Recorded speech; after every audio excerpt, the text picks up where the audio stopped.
আল্লাহ সুবহানাহু ওয়া তাআলা তার পরের আয়াতে আবার বলছেন, ইয়া আইয়ুহাল্লাযীনা আমানু ইজতানিবু কাসীরাম মিনাজ জান্নি ইন্না বা'যাজ জান্নি ইসমুন।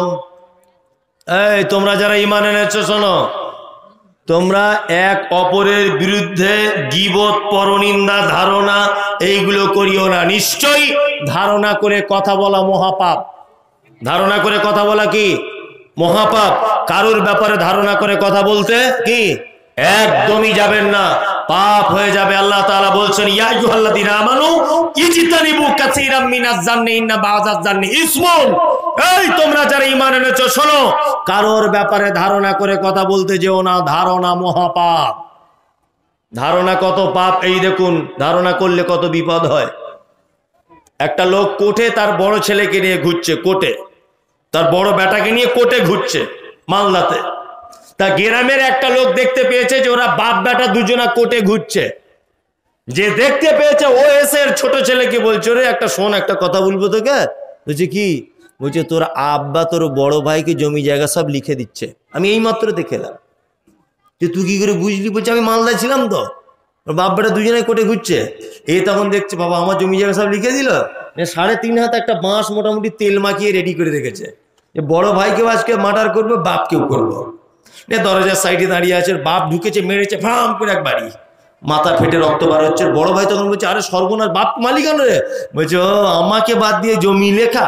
বলছি তুই না তো, কে বললো তোকে? বলছে ফটিক বলে গেছে দক্ষিণ পাড়ার। বলছে ফটিককে ডাক। ফটিক এসছে। আরে ফটিক, আমি আমার বাপ আমাকে জমি লিখে দিয়েছি, তুই দেখেছিস? বলছে আমি দেখিনি, তবে তোরা কোর্টে ঘোরাঘুরি করছিস, আমি ওইটা ভেবে বললাম। এরকম ভেবে বলা যাবে? হিতে বিপরীত হবে না? হবে কি হবে না? হবে। ধারণা কত বড় পাপ। আপনাকে একটা তাবির ঘটনা শোনাই। হাসান বাসারি বলে একজন তাবি ছিলেন। দজলা বলে একটা নদী আছে, নাম শুনেছেন? দজলা, দজলার ফোরাত। এই দজলা নদীর তীরে মানে পাড়ে পাড়ে হাঁটছেন বিখ্যাত তাবি, নাম তার হাসান বাসারি। হাঁটতে হাঁটতে হাঁটতে হাঁটতে দেখছেন যে একজন নারী তার কোলে মাথা দিয়ে, একজন পুরুষ তার কোলে মাথা দিয়ে একটা নারী শুয়ে আছে। হাসান বাসারি দেখছেন, তাই তো মনে হয় এরা দুজন জেনার কাজে লিপ্ত আছে। হাসান বাসারি একজন রাগী মানুষ ছিলেন। খাপ থেকে তলোয়ারটা টেনে বার করে বলছে, কে রে ওই নদীর পাড়ে বসে আছিস? কে পুরুষ আর কে নারী? হাসান বাসারি মনে মনে ভাবছে আজকে দুইজনকে শেষ করে দিব। ওই দুইজনের কাছে গিয়ে দেখছে একজন মহিলা একজন পুরুষের উরুর মাথার দিয়ে শুয়ে আছে। হাসান বাসারি বলছে, কে তোমাদের বাড়ি কোথায় বলো? ছেলেটি তখন বলছে, কে আপনাকে তো চিনি না, আমি আপনাকেও জানি না, তবে শুনে রেখে দেন এটা হলো আমার মা। এই মা আমার অসুস্থ, আমার মাকে চিকিৎসার জন্য ডাক্তারের কাছে নিয়ে যাচ্ছি। আমার হাতে যে বোতলটা দেখতে পাচ্ছেন, আমি দজলা নদী থেকে 1 বোতল পানি তুলেছি।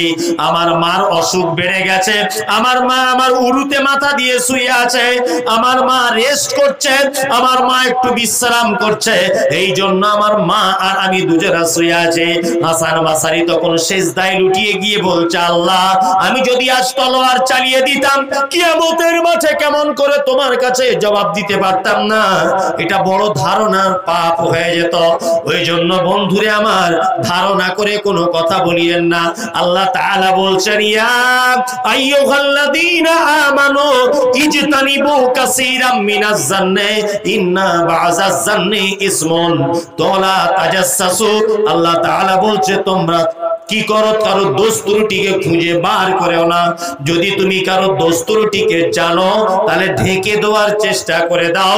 তুমি তার দোষকে লোকের সামনে বলে বলে বেরিও না। এটা মারাত্মক বড় পাপ। এটা আমাদের মুসলমানদের ভিতরে অনেক বেশি। বেশি নয়, চায়ের দোকানে বসে বসে শুধু এর বইয়ের কথা আর ওর বইয়ের কথা, এছাড়া আর কোনো কথা আছে? এই গীবত আর পরনিন্দা। আমি আগে জানতাম যে পুরুষ মানুষ, মহিলারা বেশি করত, এখন দেখছি পুরুষ মানুষেরাও করে। এই চায়ের দোকানে বসে বসে এর কথা ওর কথা, ক্লাবে ওখানে ওখানে আড্ডা দিতে দিতে করছে কি করছে না? করছে কি করছে না? আমাদের মায়েরাও করছে এটা। আল্লাহর নবী জনাবে রাসূলুল্লাহ সাল্লাল্লাহু আলাইহি ওয়াসাল্লাম ১৫০০ বছর আগে একটা কথা বলে গেছেন। কি বলছেন? বিশ্ব নবী বলছেন, যে রাতে মিরাজ হলো বিশ্ব নবীজির, নবী বলে জাহান্নামে মহিলাদের ভিড়। একজন মহিলা বলে বিশ্ব নবীজিরে, কোন কারণে বেশি ভাগ যাব জাহান্নামে? প্রথম কারণ হলো অধিক নারীগণ, অল্প ধনেতে তাদের ভরে না কমল।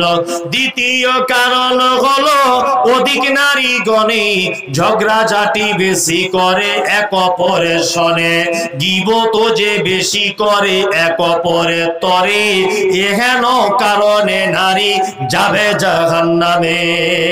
আল্লাহর নবী মিরাজে চলে গেলেন। মিরাজে যাওয়ার পরে দেখলেন জাহান্নামের ভিতরে অধিকাংশ নারী আর নারী।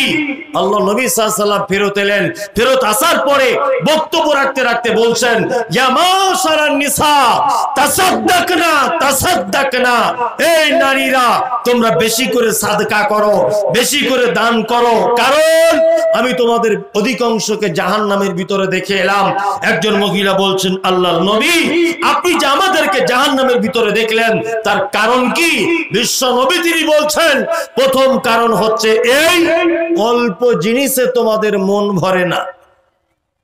দুই, আপনাদের এলাকার মেয়েদের ভরে, আমাদের ওদিককার মেয়েদের ভরে না। দুই, স্বামীর সঙ্গে অসৎ ব্যবহার করে। কি করে না? স্বামীর সঙ্গে অসৎ ব্যবহার করে না এখানকার মেয়েরা। সব জায়গাতেই হচ্ছে এটা, তাই না? অথচ আল্লাহর নবী আর আম্মাজান আয়েশা সিদ্দিকা রাদিয়াল্লাহু তাআলা আনহার কি প্রেম, কি ভালোবাসা, কি রোমান্টিকতা, আপনি অবাক হয়ে যাবেন। একটা হাদিসের টুকরা যদি আপনাকে বলা হয়, আম্মাজান আয়েশা বলছেন, যে গেলাসে আমি পানি পান করিতাম, পান করা হয়ে গেলে নবীকে দিতাম, দেখিতাম আমি নিজ নয়নেতে, ওখানে মুখ লাগাইয়া নবী পান করিতেন। গোস্ত খেয়ে হাড্ডি গুলা ফেলিয়া দিতাম, চুষে চুষে খেত নবী চোখেতে দেখিতাম। আম্মাজান আয়েশা বলছেন, আমি নবীজিকে এত ভালোবাসি, আমি নবীজিকে এত প্রেম করি, নবীজি আমাকে এত ভালোবাসতেন। গেলাসে যে জায়গাটা মুখ লাগিয়ে পানি পান করেছি, গেলাসটা রেখে দিয়েছি, আল্লাহ নবীকে দেখেছি, ওই জায়গাটায় মুখ লাগিয়ে নবী আমার আবার তিনি পানি পান করতেন। আমাদের বাড়িতে গোস্ত বেশিক্ষণ রান্না হতো না, কখনো যদি গোস্ত রান্না হতো আমরা গোস্ত খাওয়ার পরে হাড্ডিটা ফেলে দিয়েছি, আল্লাহ নবীকে দেখেছি ওই হাড্ডিটা আবার মুখের ভিতরে দিয়ে চিবিয়ে চিবিয়ে রস বার করে করে নবীজি খেতেন। এত প্রেম ছিল নবী সাল্লাল্লাহু আলাইহি ওয়াসাল্লাম। 3 নম্বরে বলছেন, নারী তোমরা জাহান্নাম চলে যাবে, তার একটা কারণ, সেটা হচ্ছে এই গীবত, পরনিন্দা বেশি বেশি করে করো, এই কারণে তোমরা জাহান্নাম যাবে। আল্লাহ সুবহানাহু ওয়া তাআলা বলছেন, ওয়াইলুল লিকুল্লি হুমাযাতিল লুমাযা, দুর্ভোগ তাদের জন্য যারা মানুষের সামনে এবং পিছনে গীবত পরনিন্দা করে। দুর্ভোগ তাদের জন্য যারা মানুষের সামনের পিছনে কি করে? পরনিন্দা করে। আমরা করি না? হ্যাঁ করি। এগুলা সব থেকে বেশি, এটা আমার সমীক্ষা ভুল হতে পারে, সব থেকে এখন বেশি চলছে মায়েদের ভিতরে, তারপরে চলছে পুরুষদের ভিতরে। আর পুরুষদের ভিতরে সব থেকে, আমি তো আমার এটা সমীক্ষার কথা বলছি, ভুল হতে পারে, আমাদের হুজুরদের ভিতরে। এটা আমি দেখেছি। মাদ্রাসার শিক্ষক, আমারও তো মানে আমরাও তো একটা মাদ্রাসার সঙ্গে যুক্ত, সোশ্যাল মিডিয়া দেখেছেন, আমার একটা মহিলা মাদ্রাসা আছে বানা, তা দেখি তো মাদ্রাসা শিক্ষক এক অপরের সঙ্গে বন্ধুত্বালি নেই, শুধু বদনাম আর দুর্নাম। একটা ইমাম সাহেব খুতবা দিয়ে গেল, আর একটা ইমাম সাহেব ওর বিরুদ্ধে দিচ্ছে। জি, এগুলো হচ্ছে কি হচ্ছে না সমাজে? অথচ যাদের থেকে মানুষ কিছু আশা করবে, যাদের থেকে মানুষ কিছু আশা করবে, তাদের বিদ্বেষে দ্বন্দ্ব চলছে। জি, যদি বলছেন, আপনি বলছেন বিভিন্ন রকমের নাম টাম করে, দেখুন গীবত অনেক রকমের হয়। ধর্মীয় নেতা তিনি যদি হাদিস এবং কোরআনের খেলাফ যদি কথা বলেন, অবশ্যই সেটা সংশোধনের জন্য তাকে বলে দেওয়া উচিত। কি বলছি বুঝতে পারছেন? এতে পাপ হবে না, তো ব্যক্তিগত কোনো আক্রমণ নয়, আমাদের চরিত্র হচ্ছে এই যে একজন মুমিন মুসলমানের দোষ সবার সামনে যত ভালো করে উপস্থাপন করা যায় নিজেকে তত ধন্য বলে মনে করা হয়, হয় কি হয় না? যে আমি ওর দোষটা জানি, বলে দেবো, বেশি কিছু করবি না, বলে দেবো। এই তুমি যদি ওর দোষ এই আমাইপুর না দামাইপুরের এই কটা লোকের সামনে যদি বলে দাও, আল্লাহ কিয়ামতের মাঠে লক্ষ কোটি মানুষের সামনে তোমাকে অপমান করে দিবে। এটা আল্লাহ পারে কি পারে না? যে দোষ ত্রুটি গোপন রাখা কেমন দেখুন, একটা কথা বলি। মায়েজ একজনের নাম, কি নাম? মায়েজ, একজন সাহাবী। মায়েজ আল্লাহর নবীকে এসে বলছেন, আল্লাহর নবী আমি ব্যভিচার করে ফেলেছি, আমি ব্যভিচার করেছি। তা আল্লাহ নবী সাল্লাল্লাহু আলাইহি ওয়াসাল্লাম বলছেন, মায়েজ তুমি কি ব্যভিচার কি বোঝো? বলছে, আল্লাহ রাসূল আমি এতটুকু বুঝি যে বৈধ স্ত্রীর সঙ্গে যে কাজ করলে ওই কাজ যদি অবৈধ কোনো স্ত্রীর সঙ্গে মহিলার সঙ্গে কেউ করে এর নাম ব্যভিচার। আল্লাহর নবী আমাকে একটু আপনি হালাল করে দেন। মায়েজ 4 বার বললেন। কবার? 4 বার। 4 বারই আল্লাহর নবী মুখ ঘুরিয়ে নিলেন। 5 বারের মাথাতে মায়েজ ইবনে মালিকের দিকে আল্লাহর নবী ফিরে বলছেন, এই তুমি জেনা কাকে বলে জানো, ব্যভিচার কাকে বলে জানো? তখন মায়েজ ইবনে মালিক বলছেন, আল্লাহর নবী বৈধভাবে আমি আমার স্ত্রীর সঙ্গে যেটা করি ওটা অবৈধ কোনো স্ত্রীর সঙ্গে করে দিয়েছি। আল্লাহ নবী বলছেন, কেমন করে করেছ? সোরমার ভিতরে দেখবেন সোরমাদানিতে একটা এরকম ছোট মতো কাঠি থাকে না? আল্লাহ নবী বলছেন সোরমাদানির ভিতরে তার কাঠিটা যেমন করে ঢোকায়, বা কূপের ভিতরে কোনো পানি তুলনেওয়ালা লোক যেমন রশি ঢোকায়, তুমি কি তেমন করে জেনাটা করেছো? এই পর্যন্ত কি পৌঁছেছ? সোরমাদানির ভিতরে যেমন ঢোকায় কাঠি তেমন করে কি তুমি জেনায় ব্যভিচারে লিপ্ত হয়েছ? তখন মায়েজ ইবনে মালিক বলছেন, আল্লাহর নবী হ্যাঁ হয়েছে। তখন আল্লাহ নবী সাল্লাল্লাহু আলাইহি ওয়াসাল্লাম সাহাবীদেরকে বললেন, চলো একে রজম করে দাও। রজম কি করবে না, কোমর পর্যন্ত পুঁতে দাও। কোমর পর্যন্ত পুঁতে দেওয়ার পরে একে ইট পাথর মেরে একে মেরে দাও।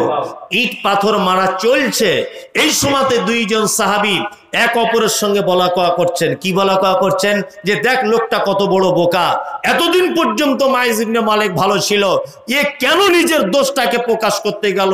আল্লাহ ওর দোষ গোপন রেখেছিল, ও কেন নিজের দোষ নিজে প্রকাশ করল? আজকে বড় বিপদ হয়ে গেল। আল্লাহ নবী সাল্লাল্লাহু আলাইহি ওয়াসাল্লাম এই কথাটা মাত্র শুনতে পেলেন যে মায়েজ ইবনে মালিকের ব্যাপারে 2টো লোক কথা বলছে আরোহীর উপরে উঠে, কোন এক যানবাহনের উপরে উঠে। আল্লাহ নবী ঘর থেকে বার হয়ে এসে বলছেন, এই তোমরা 2 জন যানবাহন থেকে নামো। 2 জন যানবাহন থেকে নেমেছে। আল্লাহ নবী সাল্লাল্লাহু আলাইহি ওয়াসাল্লাম বলছেন, এইদিকে এসো। 2 জন লোক এইদিকে এসেছে। আল্লাহ নবী সাল্লাল্লাহু আলাইহি ওয়াসাল্লাম বলছেন, এটা কি? বলছে, আল্লাহ নবী এটা একটা মরা গাধা। আল্লাহ নবী বলছেন যে তুমি মরা গাধার মাংস তোমরা 2 জন খাবে? তখন 2 জন বলছে, আল্লাহ নবী এটা খেতে কেমন লাগবে না? মরা গাধার মাংস আবার খাওয়া যায়?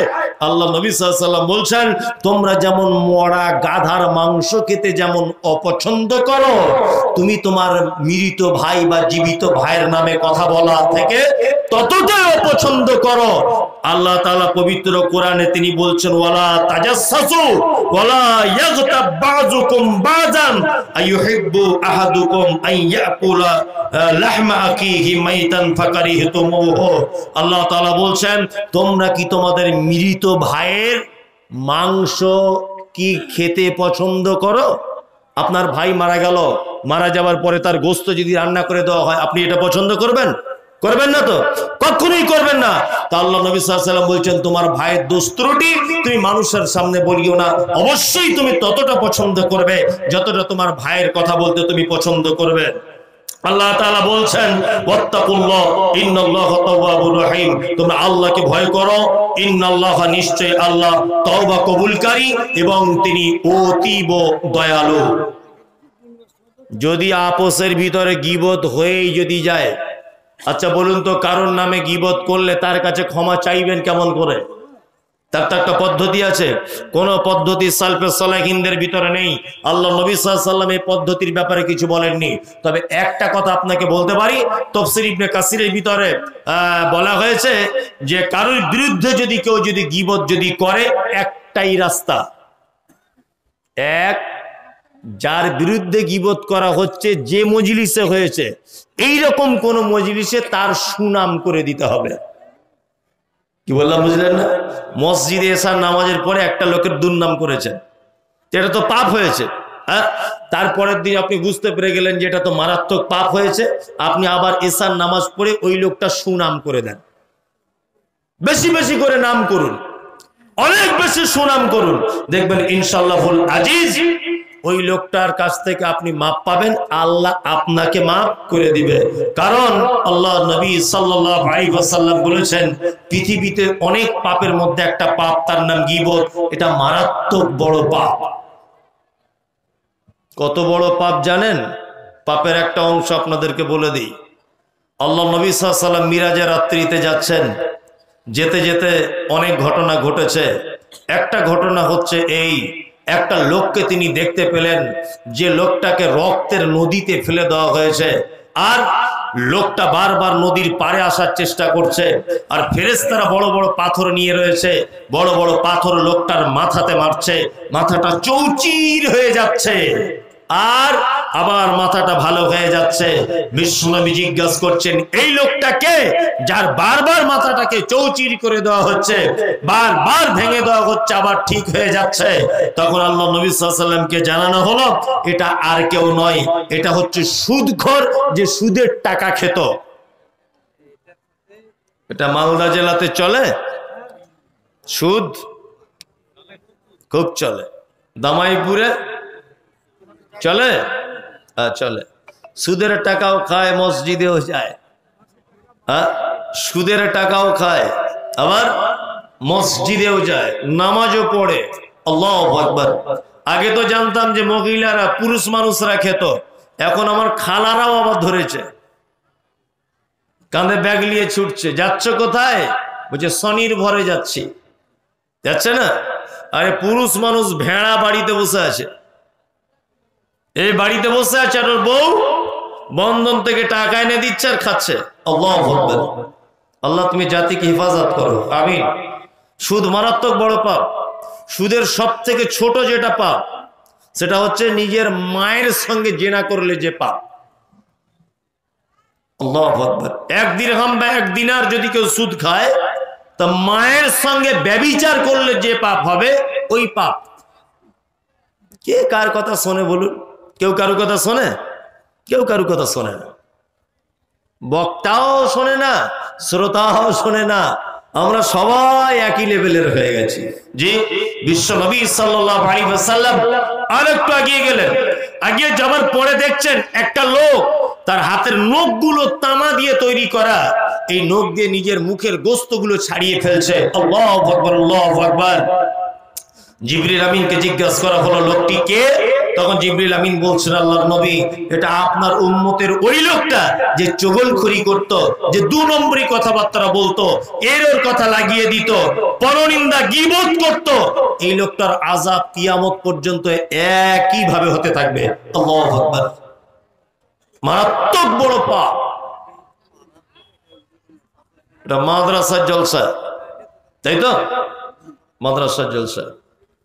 তা রাত্রি এখন 2টা বাজে। আল্লাহু আকবার। তবে এলাকার মানুষ সব ধৈর্য আছে।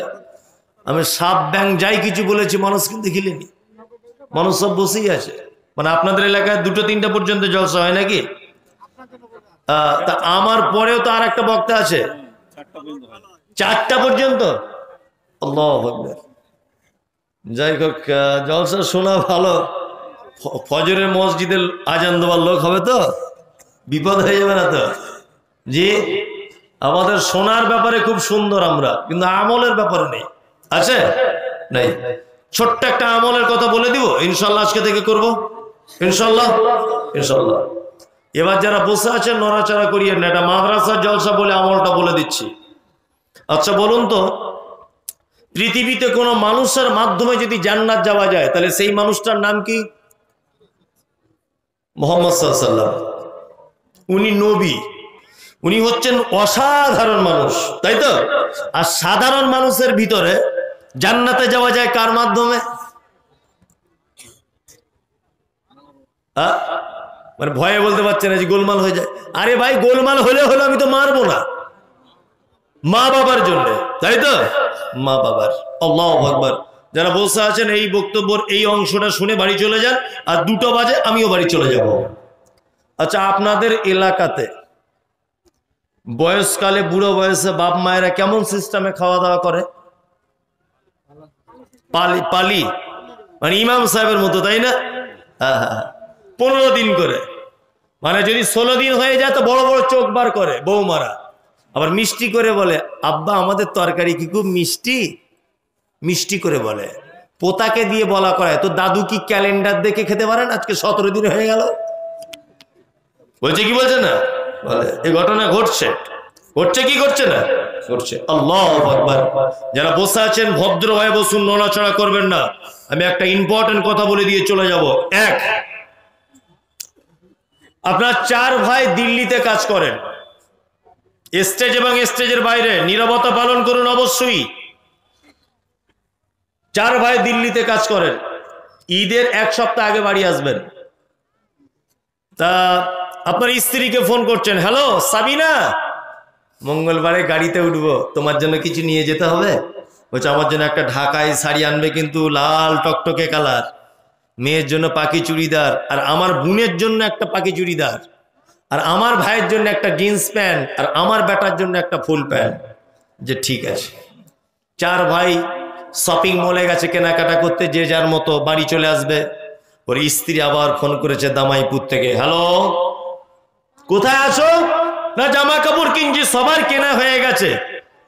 তা কেনা হয়ে গেছে তো এখনো কি করছো? না আব্বার জন্য একটা লুঙ্গি আর মায়ের জন্য একটা শাড়ি নিয়ে যাচ্ছি, ঈদের দিনে পড়বে। আপনার স্ত্রী তখন বলছে, কি ব্যাপার, প্রত্যেক বছরে তোমার আব্বা মায়ের জন্য শাড়ি জামা কাপড় কিনতে হবে, তোমার আর ভাইয়েরা চোখে দেখতে পায় না? চলে আসো বাড়ি, চলে আসো। ও তো বইয়ের কথা সবাই শোনে না। আমি যত বড়ই বক্তা হয়, বাড়ি গেলে কথা বলতে পারি না। What is this? বাড়িতে গিয়ে কিছু বললে শুধু বলে তুমি কি পাগল? আমি বলি সব জায়গায় প্রধান বক্তা হয়ে বক্তব্য দিয়ে আসছি, আর তোর কাছেই পাগল? বুঝলেন না? যতই হেড মাওলানা, যতই সাইকুল হাদিস, যতই মাক্কি মাদানি, যতই চতুর্বেদী, বাড়িতে গেলে সব বেদি শেষ। কি বুঝতে পারছেন না? মাঝখানে একটা কথা বলছি, একটা রাজা মশাই বুঝলেন, তার বউকে বলছে যে পৃথিবীতে প্রত্যেক, এই না রানী রাজাকে বলছে যে পৃথিবীর প্রত্যেক পুরুষ মানুষ বইয়ের কথায় চলে। রাজা বলছে এটা আমি মানি না। সব পুরুষ মানুষ বইয়ের কথায় চলে? রানী বলছে ইয়েস চলে। রাজা বলছে মানি না। রানী বলছে আমি এটা চ্যালেঞ্জ করছি, সব পুরুষ মানুষ তার বইয়ের কথায় চলে। তা রাজা বলছে তাহলে পরীক্ষা করা হবে, 2টো প্যান্ডেল করি। ঠিক এইরকম প্যান্ডেল, এইদিকে ছেলেরা ওইদিকে মেয়েরা। রাজা এইদিকে বসে আছে, যারা বইয়ের কথা শোনে না তারা রাজার দিকে আসবে, আর যারা বইয়ের কথা শোনে তারা রানীর দিকে যাবে। এখন সব লোক আসছে রাজপ্রাসাদে, আর রানীর দিকে যাচ্ছে। সব লোকই তো বইয়ের কথা শোনে, রাজার দলে একটাও লোক নেই। আর রানী মুচকে মুচকে হাসছে, রাজাকে বলছে কেমন দিচ্ছে এবার দেখ। রাজার মন খুব খারাপ, দুপুর 2টো পর্যন্ত বসে আছে, একটাও লোক ওর দলে নাই। একটা লোক দেখছে ছাতা মাথায় দিয়ে আস্তে আস্তে আস্তে আস্তে করে রাজার দলে আসছে। রাজা তখন বগল বাজাতে বাজাতে যাক, একটা লোক তো আমার রাজ্যতে আছে যে বইয়ের কথা শোনে না। বাহ, এই লোকটাই ভালো। রাজা স্টেজ থেকে নেমে ফুলের তোড়া নিয়ে লোকটাকে দিতে যাচ্ছে। চাচা এদিকে এসো, তুমি আমার মান সম্মানটা বাঁচালে। তো বলছে কেন? বলছে তুমি তাহলে বইয়ের কথা শোনো না? তখন চাচা মুচকে হেসে বলছে না, ঘটনা হচ্ছে আমার বউ বাড়ি থেকে আসার সময় বলেছে বেশি ভিড়ে দাঁড়াবে না, ফাঁকা জায়গায় দাঁড়াবে, ওই জন্য একটু ফাঁকা দেখে এই দিকটা এসেছি। তার মানে ও বইয়ের কথা শোনে। কি বলছে বুঝতে পারছেন না? তা ওরা 4 ভাই বইয়ের কথা শুনে চলে এসেছে দিল্লি থেকে বাড়িতে। আল্লাহু আকবার। বাড়িতে চলে এলো। ঈদের দিনে মসজিদে সকালবেলাতে মাইকে ঈদের তাকবীর পাঠ হচ্ছে, আল্লাহু আকবার আল্লাহু আকবার লা ইলাহা ইল্লাল্লাহ আল্লাহু আকবার ওয়ালিল্লাহিল হামদ। ঈদের তাকবীর হচ্ছে মসজিদের মাইকে, আল্লাহু আকবার। সবাই মসজিদে চলে যাচ্ছে। তোমার আব্বা গত বছরের একটা লুঙ্গি ছিল সাদা, ওই লুঙ্গিটা পরে বুড়ো বয়স 70 বছর বয়সে আস্তে আস্তে আস্তে আস্তে হাঁটতে হাঁটতে হাঁটতে হাঁটতে ঈদগাহের দিকে যাচ্ছে। তোমার মায়ের বয়স প্রায় 70-এর কাছাকাছি। তোমার 2তলা বাড়ি বলে তোমার মা 2তলাতে উঠতে পারে না। সিঁড়ির ঘরের এক কোণাতে মশারি টাঙিয়ে তোমার মাকে রেখে দিয়েছ। ঈদের দিনে তোমার মায়ের একবার গোসল করা হলো না, কোনো বৌমা খোঁজও নিল না, তোমার মা প্যারালাইসিসের রোগী, নতুন শাড়িটাও পরতে পারলো না। এই অবস্থা কেন? সবাই নতুন শাড়ি পরে আছে, তোমার মায়ের এই অবস্থা কেন? তোমার আব্বার এই অবস্থা কেন? পুরাতন লুঙ্গি পরে ঈদের মাঠে গেল কেন? হ্যাঁ, তোমার মা আব্বার থেকে বদমাইশ যে পৃথিবীর আর কেউ নেই, তোমার মায়ের থেকে বড় অপরাধী যে পৃথিবীতে আর কেউ নেই। ওই জন্য তোমার ছেলে নতুন জামা পরে, তোমার স্ত্রী নতুন শাড়ি পরে, তোমার শাড়ি নতুন জামা পরে, তোমার আত্মীয় স্বজন নতুন জামা পরে, তোমার মা সিঁড়ির ঘরের মশারির ভিতরে ঠক ঠক ঠক ঠক করে কাঁপে আর অন্ধ হয়ে গেছে, চোখে ভালো দেখতে পায় না অতিরিক্ত সুগারের কারণে। বহুত কষ্ট করে তোমার মা শুয়ে রয়েছে। তোমার মায়ের অপরাধ কি? তোমার মায়ের এক নম্বরের বড় অপরাধ, তোমার মা ছিল দামাইপুরের সব থেকে বড় পর্দানাসীন মহিলা। জীবনে কোনো পরপুরুষের মুখ দেখেনি। তোমার মা জীবনে কোনো আলেম ওলামাদের সামনে দাঁড়ায়নি। তোমার মা জীবনে কোনো পরপুরুষের সামনে বেহায়ার মতো দাঁত বার করে হাসেনি। কিন্তু তোমার মায়ের আজকে এই কঠিন অবস্থা, তোমার মায়ের সব থেকে বড় অপরাধ হলো এটা যে তোমার মতো এই বদমাইশ ছেলেকে জন্ম দিতে গিয়ে মালদার হাসপাতালে পরপুরুষ ডাক্তারের সামনে তোমার মা তার ব্লাউজ সায়া জামা কাপড় খুলে উলঙ্গ হয়ে তার লজ্জাস্থানকে লজ্জা মনে না করে তোমার মতো পুরুষ মানুষকে জন্ম দিতে গিয়ে হসপিটালের বেডে উলঙ্গ হয়েছিল। এটা তোমার মায়ের জীবনের সব থেকে বড় অপরাধ। তোমার মা পালা সিস্টেমে ভাত খায়। তোমার মায়ের অপরাধ কি? তোমার মায়ের অপরাধ হলো এটা, তোমার মায়ের বয়স তখন 25 বছর। তোমার মা চরমা অপরূপা সুন্দরী। তোমার মাকে দেখে কোনজন? তোমার মায়ের শরীরের চামড়া হাঁসের ডিমের মতো সাদা ফর্সা চক চক চক চক করে। তোমার মায়ের চামড়া দেখে লোক লালায়িত হয়। তোমার মায়ের বয়স তখন 25 বছর। ডাক্তার বাবু বলেছে নরমালে বাচ্চা হবে না, সিজার করতে হবে। হসপিটালের বেডে ধারালো ছুরি দিয়ে শুধু তোমাকে জন্ম দিতে গিয়ে চামড়া কেটে তোমাকে পৃথিবীতে জন্মগ্রহণ করানো হয়েছিল। সেই যে ডাক্তার বাবুরা মোটা সুই দিয়ে আর মোটা সুতো দিয়ে তোমার মায়ের চামড়াটা যে মোটা করে সেলাই করে দিয়েছে, জননী সেই সেলাই করার কারণে আজও খাড়া হয়ে দাঁড়াতে পারে না, আজও মাঝে সাঝে ব্যথা অনুভব করে। এটা ঈদের দিনে তোমার মায়ের পরিণতির বড় 2 নম্বরের দোষ। 3 নম্বরের বড় দোষ তোমার মায়ের এটা, তোমার মায়ের মাথার কালো কুচকুচে হাঁটু পর্যন্ত চুল দুলতো। পাড়ার মেয়েরা তোমার মায়ের চুল দেখতে আসতো, কিন্তু হতভাগিনী মা তোমার মতো বদমাশ ছেলেকে জন্ম দিতে গিয়ে কালো কুচকুচে চুলটা লাল রক্তে জমাট বেঁধে গিয়েছিল। এটা তোমার মায়ের 3 নম্বরের বড় অপরাধ। 4 নম্বরের বড় অপরাধ তোমার মায়ের আজ এই অবস্থা কেন? চিকিৎসা বিজ্ঞানীরা বলেছে প্রত্যেক শিশু তার মায়ের দৈনিক 8 বার দুধ পান করে, এক একবারে 250 গ্রাম করে দুধ পান করে। কোরআনের ভাষাতে 30 মাস দুধ পান করাতে হয়। 30 মাসে তোমার মায়ের হিসাব অনুযায়ী তুমি 90,000 টাকা দুধ পান করেছ। এই 90,000 টাকার দুধ পান করার ফলাফল হচ্ছে এটা যে ঈদের দিনে তোমার মা দুপুর 2টা পর্যন্ত বসে আছে মশারির ভিতরে, এখনো পর্যন্ত একটু সিমাই লাচ্চা রুটি ইত্যাদি কিছু খেতে পেল না। এটা তোমার মায়ের বড় অপরাধ। তোমার আব্বা মানে তোমার আব্বার বয়স তখন 50 বছর 55 বছর। হাঁটুতে তোমার মায়ের আব্বার ব্যথা। ওই দুর্গাপুরে রাজমিস্ত্রির কাজ করতে যায়, তোমাকে ভালো মিশনে পড়াবে বলে, মিশনের বেতন দিতে হবে বলে বুড়ো বয়সেও রাজমিস্ত্রির মশলাটা মাথায় মেখে নিয়ে তোমার আব্বা 2 তলার উপরে ওঠে। তোমার আব্বা মানে পৌষ মাসের হাড় কাঁপানো শীতে ওই শামসি রেল স্টেশনের পাশে টোটো গাড়ি নিয়ে দাঁড়িয়ে থাকে।